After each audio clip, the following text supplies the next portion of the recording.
51장과 18장 말씀과 또 오늘 본문 말씀 로마서 9장 19절부터 21절까지 말씀 속에 보면 오늘 저와 여러분들을 가르쳐서 그릇이다 그렇게 표현하고 있습니다. 하나님은 토기장이시래요. 토기장이가 그릇을 만들어 나가는 과정을 보면 참 기가 막힌 광경들이 나타납니다.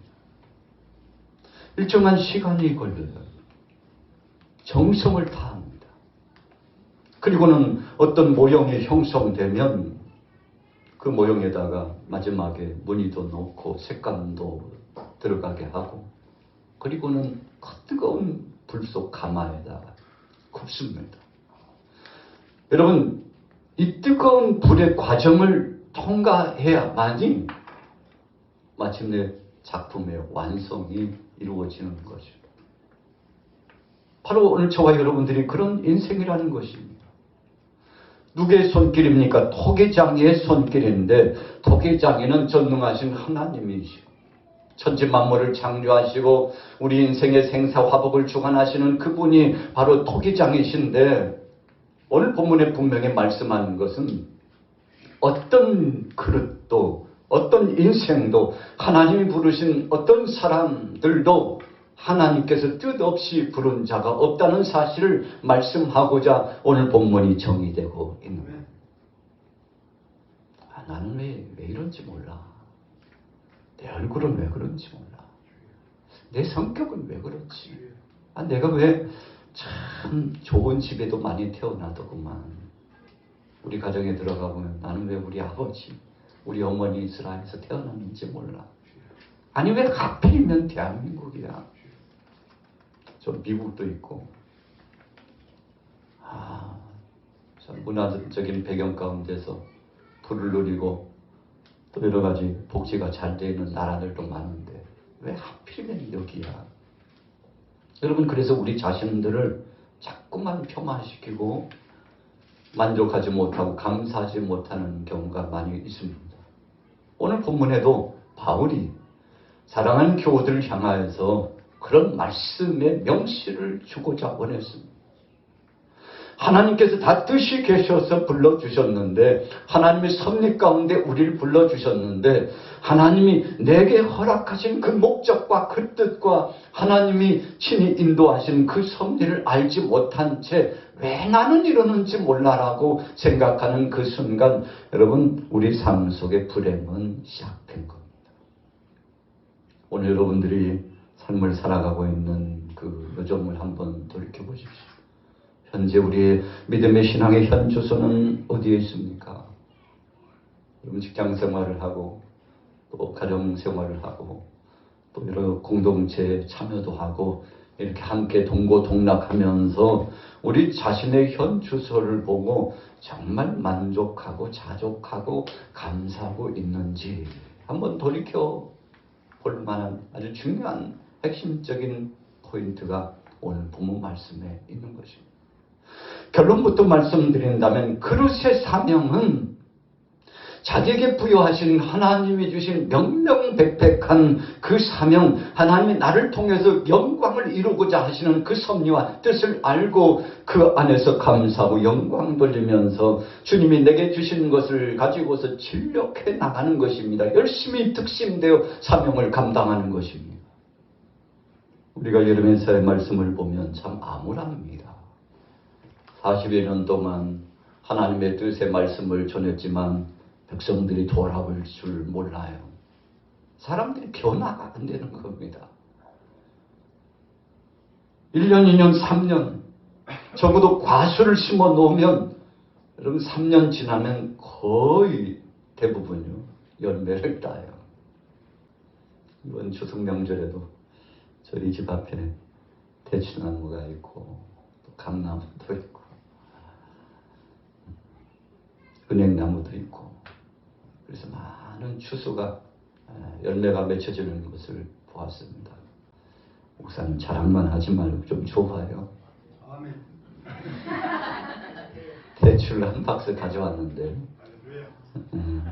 사모님이 적절하게 조금 나눠줄 줄 알고 있습니다. 여러분, 이 열매가 그냥 맺혀지지 않아요. 3년이 지나는 동안 그 과정을 통해서 여러분 정말 자신의 본분을 다하는 그 자리매김이 진행되죠.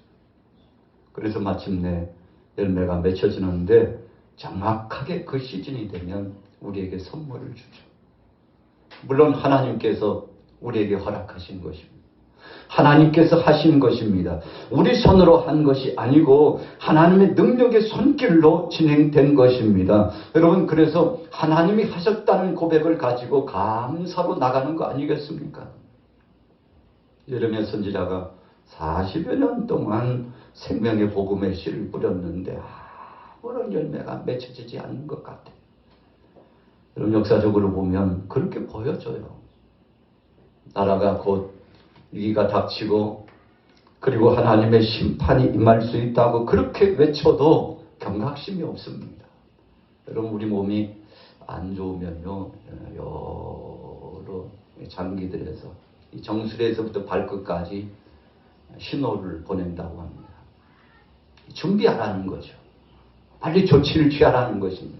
아니, 손가락이 왜 그러지? 다리가 왜 그러지? 안 그랬었는데. 어지러지라고 왜 이러지? 왜 소화가 잘 안 되지? 이런 몸에서 자꾸 신호를 보내요. 왜 신호를 보내는 것입니까? 빨리 진단하고 조치를 취하라는 것입니다. 그러나 무지한 인생들이 몸에서 신호를 보내고 있음에도 불구하고 여러분, 이 몸을요 잘 관리하지 못하고 치료받지 못하고 일정한 그 과정을 통해서 회복의 시간이 주어져야 함에도 불구하고 과정을 거치지 않으면 큰일 나죠. 낭패를 당하죠. 여러분, 하나님의 섭리는 오묘한 겁니다. 그렇게 보내는 거예요.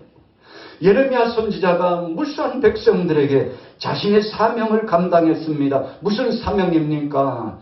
죄값은 사망이요 심판이라는 것입니다. 하나님을 떠난 백성들은 살 수 없다는 것을 전하는 것입니다. 우리 인생이 하나님께로부터 왔고 하나님께로부터 돌아간다는 사실을 선포했습니다. 그래서 그 말씀을 들었던 백성들이 회개하고 자백하고 가슴을 치고 옷을 찢듯이 마음을 찢고 하나님 앞에 돌아왔는데, 여러분, 좀 늦게 돌아왔습니다만 늦게 돌아온 것만 해도 어디예요? 야, 참 그 사람은 안 될 것 같았는데 그래도 되더라. 도무지 그 사람에게는 변화의 역사를 경험할 것 같지 않더라 했는데, 여러분, 성령께서 함께 하시고 하나님이 역사하시니 그 사람이 변화되는 놀라운 역사를 경험하게 된 줄로 믿습니다. 오늘 본문에 보세요. 16절과 17절 읽어봐야 되겠죠?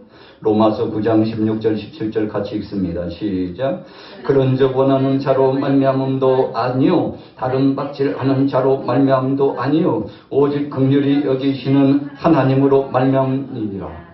성경이 바로에게 이르시되 내가 이 일을 위하여 너를 세웠으니 곧 너로 말미암아 내 능력을 보이고 내 이름이 온 땅에 전파되게 하려 함이라 하셨으니.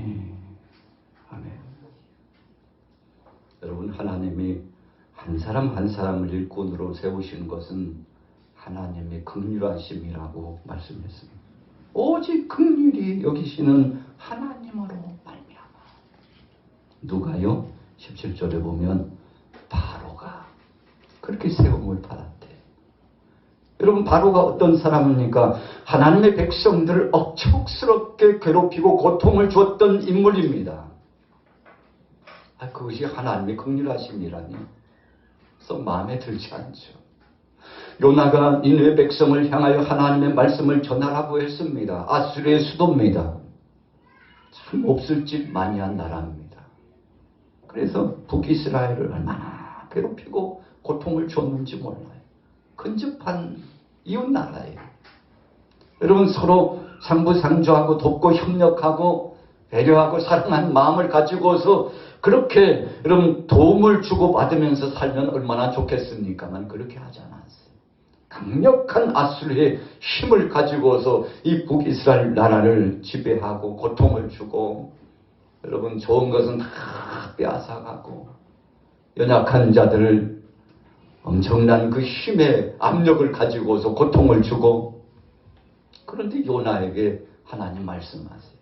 니느웨에 가서 내 뜻을 전하라.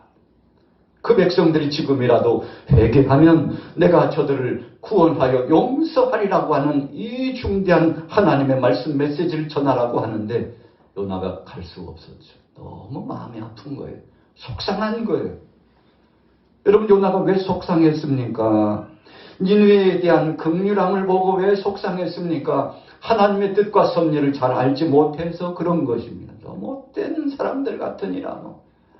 오늘이라도 하나님께서 벼락이라도 치셔가지고 징치해도 부족한데, 아니 저 백성들이 하나님의 말씀을 받고 회개하면 구원하신다니, 이건 진짜 말도 안 되는 말씀이죠. 여러분, 하나님 앞에서는 순종한 척했지만 그러나 이 마음이, 요나의 마음이 허락되지 않아요. 요나의 마음이 하나님 말씀에 순응되지 않아요. 여러분, 우리가 신앙생활 하다 보면 종종 그렇게 발동할 때가 있습니다. 하나님은 그렇게 생각하신다 할지라도 주님, 저는 아직 마음의 준비가 되지 않았습니다. 주님, 저는 그렇게 갈 수 없어요 라고 우리의 마음속에 끊임없는 갈등이 고통을 주고요. 오늘 택한 하나님의 백성들이 바로 왕을 보고서 아니 하나님이 긍휼하심으로 저를 쓰시다니 이해가 되지 않았어요. 그러나 오늘 바울은 하나님의 섭리를 알게 되었다는 것입니다. 자, 17절 말씀해 보세요. 성경이 바로에게 이르시되 내가 이 일을 위하여 너를 세웠으니 곧 너로 말미암아 내 능력을 보이고 내 이름이 온 땅에 전파되게 하려 함이라 하셨으니. 그럼 도대체 이게 무슨 뜻입니까? 방해했으면 방해했지 어떻게 하나님의 뜻을 온 땅에 전하는 위대한 역사를 진행했다고 할 수 있겠습니까? 여러분, 우리 인간적인 측면에서는 그렇게 생각되었지만 하나님 편에서 볼 때에는 정말 악의 축으로 쓰임받는 자 같아도 하나님께서 이 바로의 이 모습을 통해서, 바로의 이 삶과 사역을 통해서 택한 백성들에게 경각심을 주고 믿음으로 단단히 준비하게 하고, 세상이 얼마나 끔찍하고 악한 권세들이 우는 사자처럼 도전해 오고 있는지를 정말 절실하게 깨달을 수 있도록, 여러분, 그래서 하나님께서 바로를 하나님의 도구로 쓰셨다는 것인데, 이런 하나님의 섭리를 우리가 알게 되면 참 어떤 때는 눈시울이 적셔지고, 야, 그랬구나. 우리 생각에는 안 될 줄로 알았는데 하나님은 그 과정을 통해서 그렇게 되도록 하셨구나. 우리의 생각에는 그런 사람들은 도무지 하나님 앞에 쓰임받을 만한 가치도 없고 그 존재의 의미도 없는 것 같았는데 하나님은 바로 그런 사람들을 통해서 하나님의 뜻을 이루어 나갔구나. 여러분, 어떻게 된 일입니까? 우리가 로마서의 말씀을 보면 그래서 하나님의 은혜라구나, 하나님의 긍휼하심이로구나, 하나님의 사랑 때문이구나, 하나님이 하셨구나, 여러분, 이런 생각을 갖게 되는 것이죠. 자, 18절에서 19절 같이 읽습니다. 시작. 그런즉 하나님께서 하고자 하시는 자를 긍휼히 여기시고 하고자 하는 자를 완악하게 하시느니라. 혹 네가 내게 말하기를 그러면 하나님이 어찌하여 허물하시느냐, 누가 그 뜻을 대적하느냐 하리니. 여러분, 하나님께서 어떤 목적을 갖고 계시면요, 끝까지 하나님께서 그 뜻을 이루어 나가십니다. 저와 여러분들에게도 하나님이 그렇게 역사하셨습니다. 여러분, 우리가 하나님 앞에 처음 부름받을 때 우리 자신들의 모습을 한번 보세요. 참 어찌 보면 나 같은 자가 하나님 앞에 부름받았다는 사실이 기적이고, 세상의 세풍에 젖어가지고 세상 것을 그렇게 좋아했던 나 자신, 여러분, 세상 것을 즐겨하고 하나님의 영광과는 상관없이 살았던 나 자신이 하나님의 그 철저하게 놓지 않으시는 그 사랑으로 말미암아 세움을 받고, 그래서 하나님 앞에 쓰임을 받게 되었는데, 여러분, 그래서 우리가 어찌 보면은요, 질그릇과 같은 존재잖아요. 깨지기 쉬운 존재예요. 우리 같이 따라해 보겠습니다. 하나님, 저는 질그릇입니다. 질그릇은요, 의미가 몇 가지가 있어요. 저는 깨지기 쉽고요. 두 번째는 그 가치가요. 그렇게 크지 않습니다. 그냥 흔하디 흔한 그릇이라고 보시면 됩니다. 여러분 또 질그릇은요. 약합니다. 약해요. 영적으로 보면 하나님의 도우심 없이는 살 수 없는 존재라는 사실을 말씀하고 있는 것입니다. 그래서 여러분 오늘 그릇이라고 하는 의미로 하나님 앞에 다가가 보면 하나님이 나를 부르신 것이 감사하고 써주신 것이 감사하다. 그렇게 생각할 수 있는 것이죠. 20절에 보세요. 이 사람아 네가 누구이기에 감히 하나님께 반문하느냐. 지음을 받은 물건이 지은 자에게 어찌 나를 이같이 만들었냐 말하겠느냐. 어떤 때는 유대인들이요 하나님 앞에 감사하지 못하고 자족하지 못했습니다. 먼저 부름받은 사람들입니다.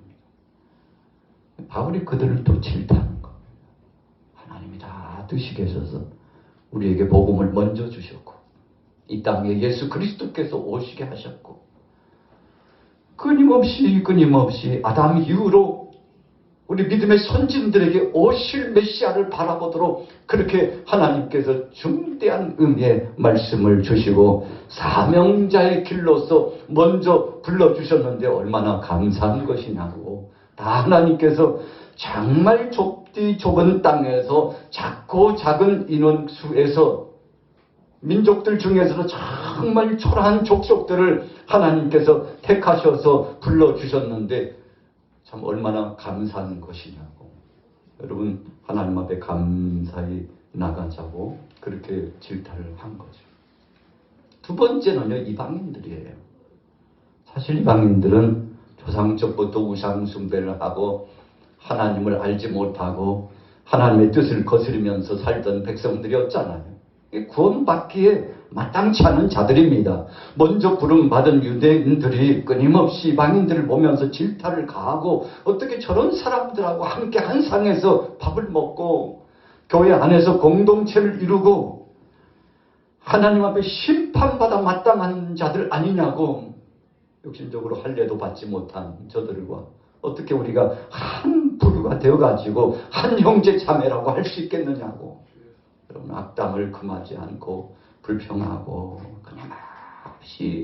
끊임없이 참소하고 여러분 그래서 유대인들을 향하여서도 또 이방인들을 향하여서도 다 하나님께서 뜻이 계셔서 마지막 때에 불러주셨고 나도 하나님께서 그런 뜻이 계셔서 불러주셨는데 이방인을 위한 택한 그릇으로 하나님이 불러주셨다고. 그래서 하나님이 나를 부르시고 우리를 부르신 그 목적과 뜻을 알면 우리가 하나님 앞에서 그렇게 할 수는 없다고 여러분 이런 강조를 하고 있는 것이죠. 어떤 사람은요 천이 쓸 그릇으로 만드셨대요. 어떤 사람은 귀 쓸 그릇으로 만드셨대요. 그렇다면 천이 쓸 그릇으로 만들었다는 것은 참 몹쓸 인생이고 하나님 아래 버리신 건가? 그런 뜻이 아닙니다. 그릇의 종류는 많지만 다양하게 쓰임을 받는다는 그런 의미 부여를 말씀하고자 한 것입니다. 여러분 우리가 성경을 곡해하면 잘못 해석하게 되면 참 끔찍한 일이 발생할 수 있죠. 여러분 사람을 폄하시키고 공격하고 조롱하고 분리해가지고 다 좌우를 나누려고 주신 말씀이 아니라는 것입니다. 로마 교회 안에 사랑하는 그 교우들을 하나님께서 왜 부르셨겠느냐고. 여기에는 유대인 형제들도 있고 이방인 형제들도 있는데 헬라파 사람들도 있고 유대교주의적인 생명의 복음을 붙잡은 히브리파 사람들도 있는데 히브리파 사람들이든지 헬라파 사람이든지 하나님께서는 다 의미가 있으셔서 뜻이 계셔서 이 로마 교회 하나님이 부르시고 마침내 이 로마 교회가 왕성한 복음이 꽃을 피우고 열매를 맺히고 그리고 가까이 있는 스페인까지 복음이 증거되고 그래서 이 로마 교회를 통해서 하나님께서 땅끝까지 복음을 증거하게 하시고자 바로 이 교회를 하나님이 세워주셨다는 사실을 명심하라고 여러분 교회의 사명을 다시 한번 재인식해 하고 로마 교회에 주신 하나님의 섭리와 뜻이 무엇인지를 여러분 잊지 말라고 그렇게 말씀을 주고자 했던 것이죠. 여러분, 그래서 하나님은 토기장이시고 우리는 진흙 한 덩어리처럼 되어진 자인데, 하나님께서 어떤 사람들은 귀 쓸 그릇을, 어떤 사람들은 천이 쓸 그릇으로 만드셨다는 것입니다. 어떤 사람들은 밥그릇으로 만들고 어떤 사람들은 국그릇으로 만들고, 그래서 그 상이 정말 먹음직하고 그 상을 둘러서 함께한 사람들이 행복을 느낄 수 있도록, 여러분, 하나님의 그 위대한 성업에 하나님 나라 확장 사역에서 기묘하게 쓰임받는 일꾼으로 불러주셨다는 것입니다. 오늘 저와 여러분들을 그렇게 하나님이 불러주셨음을 잊지 말게 되기를 예수님의 이름으로 축원합니다. 우리 같이 따라해 보겠습니다. 하나님께서 뜻이 계셔서 우리를 불러주셨습니다. 자, 그 다음 말씀 결론해 볼게요. 23절에서 29절까지 우리 같이 한번 읽어보겠습니다. 23절 시작. 또한 영광 받기로 예비하신 바 긍휼의 그릇에 대하여 그 영광의 풍성함을 알게 하고자 하셨을지라도 무슨 말을 하리요? 이 그릇은 우리니 곧 유대인 중에서뿐 아니라 이방인 중에서도 부르신 자니라. 호세아의 글에도 이르기를 내가 내 백성 아닌 자를 내 백성이라 사랑하지 아니한 자를 사랑한 자라 부르리라. 너희는 내 백성이 아니라 한 그곳에서 그들이 살아계신 하나님의 아들이라 일금을 받으리라 함과 같으니라. 또 이사야가 이스라엘에 관하여 외치되 이스라엘 자손들의 수가 비록 바다의 모래 같을지라도 남은 자만 구원을 받으리니 주께서 땅 위에서 그 말씀을 이루고 속히 시행하리라 하셨느니라. 또한 이사야가 미래 말한 바 만일 만군의 주께서 우리에게 씨를 남겨두지 아니하셨더라면 우리가 소돔과 같이 되고 고모라와 같으리로다 함과 같으리라. 아멘. 여러분, 우리가 본문 말씀 로마서 9장 19절에서 21절의 말씀을 바로 그 이후에 22절부터 쫙 설명하고 있어요. 도대체 하나님이 무슨 뜻을 가지고서 그렇게 하셨는지를 상세하게 설명해 주고 있는데, 여러분, 호세아 1장 10절의 말씀을 인용하고 있어요. 고멜이 얼마나 참 타락한 여인입니까? 하나님께서 선지자 호세아를 불러가지고 야, 너 고멜하고 결혼해. 하나님의 명령이에요. 참 말도 안 돼요. 여러분, 함께 할 수 없는 여인이에요. 하나님이요, 함께 하래요. 호세아가 순종한. 여러분, 왜 그렇습니까? 하나님의 그 섭리와 뜻이 무엇인지를 알았기 때문에 그렇습니다. 아버지의 사랑은 그런 대상조차도, 그런 사람들조차도 사랑하셔서 구원받게 하시기를 원하시는, 여러분, 하나님의 그 뜻이 있었다는 것을 알았기 때문에. 또 여러분, 27절에 이사야 10장 22절의 말씀을 인용해서 다시 한번 말씀합니다. 이스라엘의 자손들의 수가 비록 바다의 모래 같을지라도 남은 자만 구원하리라. 여러분, 그러니까 이방인에 대해서는 하나님의 긍휼하심이 더 커 보이는 듯이 그렇게 말씀을 인용하고 있어요. 그러면서 유대인 향하여서는 채찍질하는 겁니다. 우리 잘난 거 없어, 이런 뜻이에요. 우리도 이방인보다 더 잘난 것이 없다니까. 같은 인생이라니까. 하나님 앞에서는 누구나 다 하나님의 긍휼하심을 통해서 구원받은 백성이라는 사실을 잊어서는 안 돼. 그래야만이 생명의 복음의 진수를 전할 수 있다고 선포하는 겁니다. 여러분, 남은 자만 구원을 받으리니 무슨 뜻입니까? 하나님께서 추수이신다는 겁니다. 알곡과 죽정이를 가르신다는 것입니다.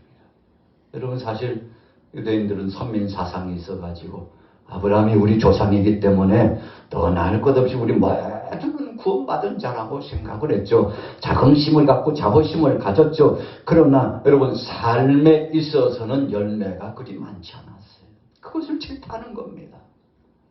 우리 조상이 아브라함이라고만 해서 하나님께서 구원하심이 아니요, 한 심령을 하나님께서 다 헤아려 주셔서 분명히 하나님께서 친히 알곡을 고르십니다. 여러분, 그래서 남은 자만 구원을 받으리라.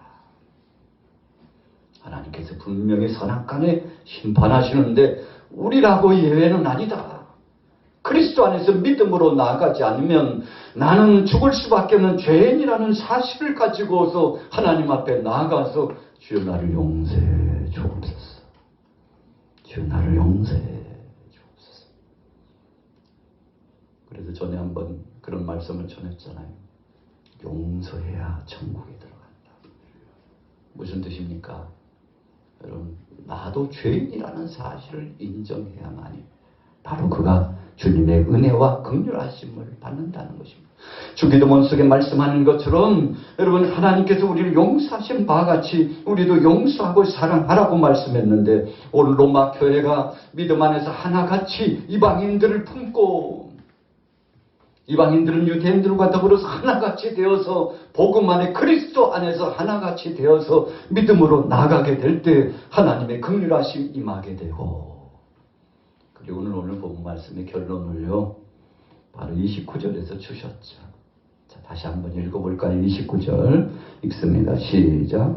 또한 이사야가 미리 말한 바 만일 만군의 주께서 우리에게 씨를 남겨두지 아니하셨더라면 우리가 소돔과 같이 되고 고모라와 같으리로다 함과 같으니라.